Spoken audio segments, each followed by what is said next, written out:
Hello everybody, Film Trigger here. My name is Stevie Cade, and we have plenty of news to talk about this week. So let's get started. First of all, let's talk about Zack Snyder here and the release the Snyder Cut movement. The billboards, the bus stop ads, and the plane banner have all dropped this week at San Diego Comic-Con, and with great success. These banners look fantastic. They have accurate and important information on them, and it's really getting the word out there. It even caught Deborah Snyder's attention on Vero. She praises the Snyder Cut fans for the suicide prevention efforts. She says, "We are touched by how much these amazing people have raised for awareness and prevention, awestruck and humbled." And that's from Deborah Snyder. Great job, guys. Collectively, the Snyder Cut movement has raised over $106,000 for suicide awareness and prevention. That is amazing.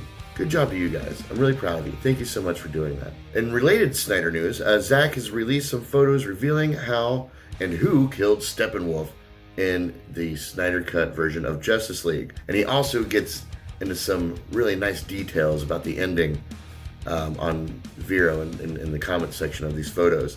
I did an entire video just based on that, so just click above and you'll be taken right to it. And also, Army of the Dead has started filming, and Zack Snyder has dropped a first look photo on Vero. So yeah, I'm really looking forward to it. And some DC news. Vanessa Kirby would love to play Catwoman, but I'm still eyeing Aubrey Plaza for the role, to be honest with you. Not because I don't think Vanessa Kirby could do it, because I think she would do great, but I really think Aubrey Plaza would bring a quirkiness to the role that only Aubrey could bring, because that's just her. It's just her nature. We've seen the super seductive and cat burglar Catwoman before.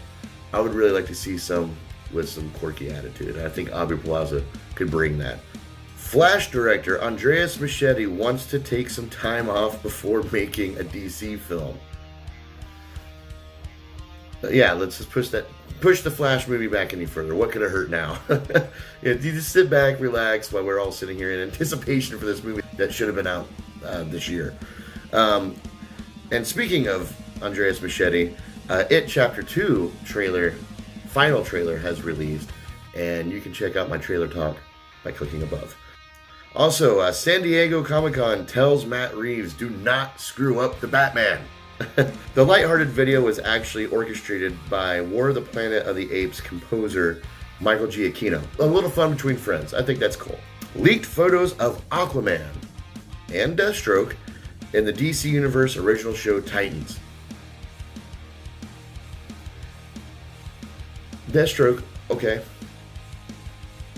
Aquaman, I don't know how I feel about that. I mean, I see where they're going with it. I see exactly what take they're going with it, but the suit kind of reminds me of the Batman Forever Robin suit, that kind of like 90s foam muscle suit. We'll see how it goes. I'll give it a shot.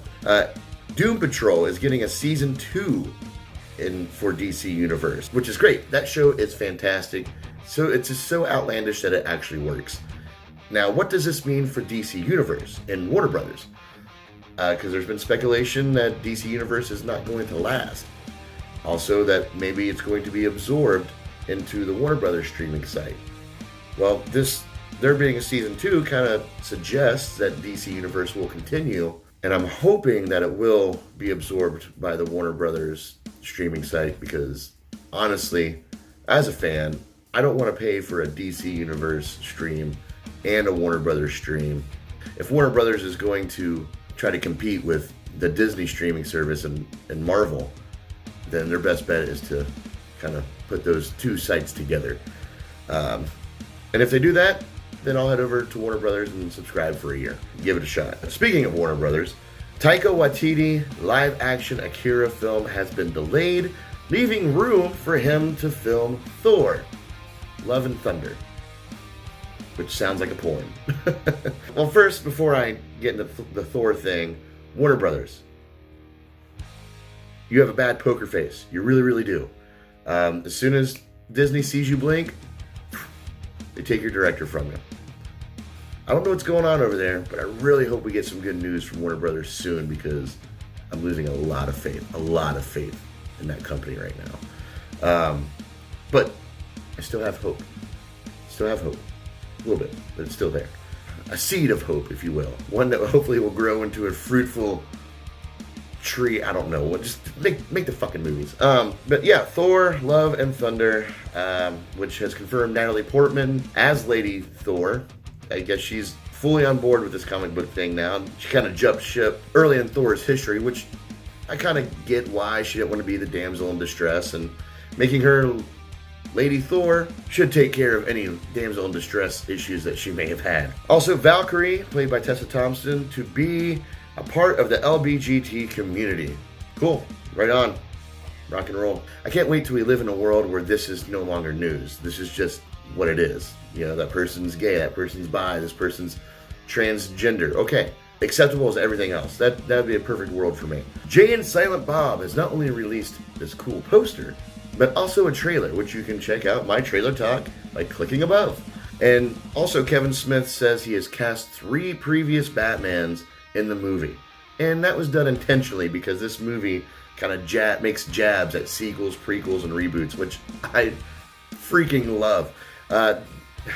Kevin Smith can't do much wrong to me. Like, anything he does, I freaking love.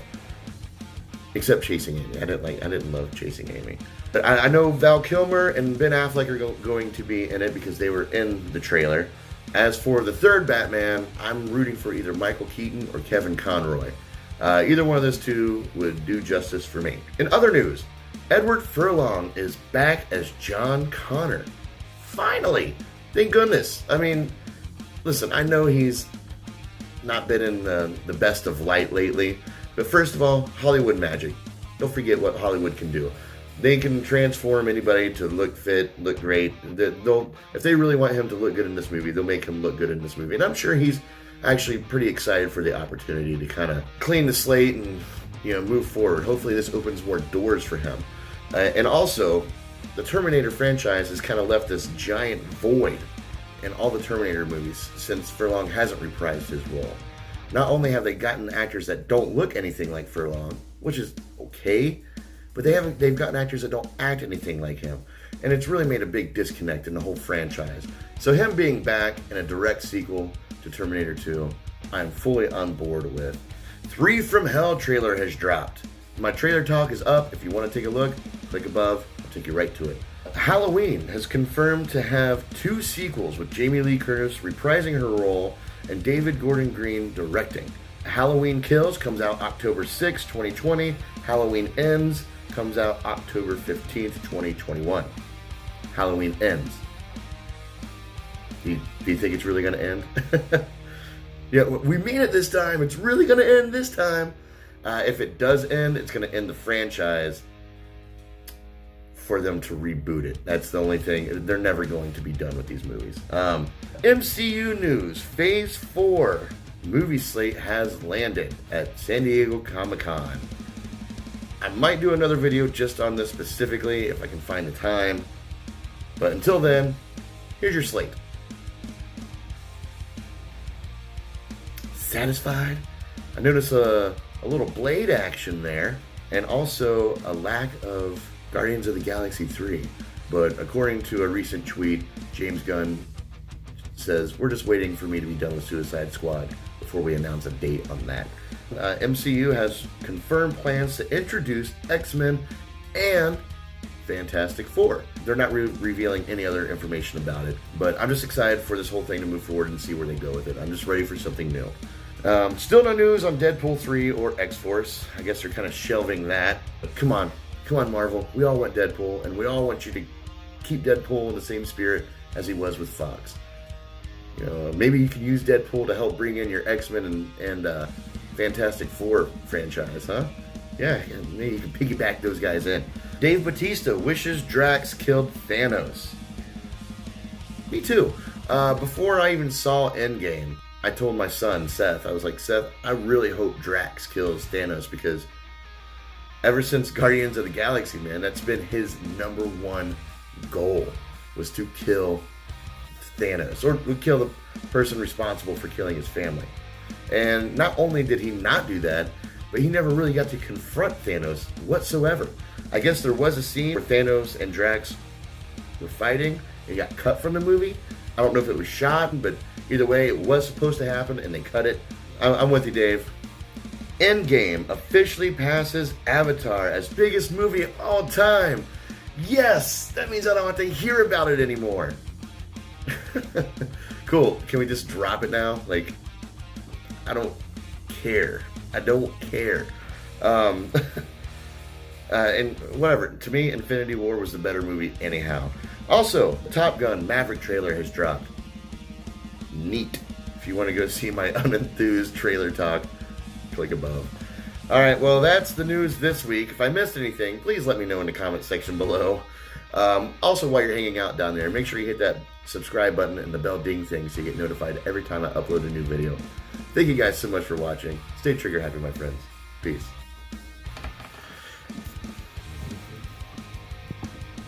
No, what the fuck? What?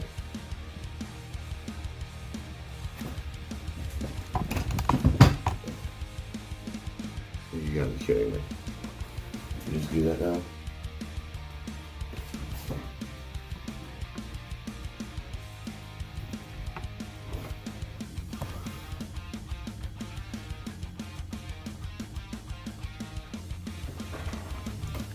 Alright. It's fun.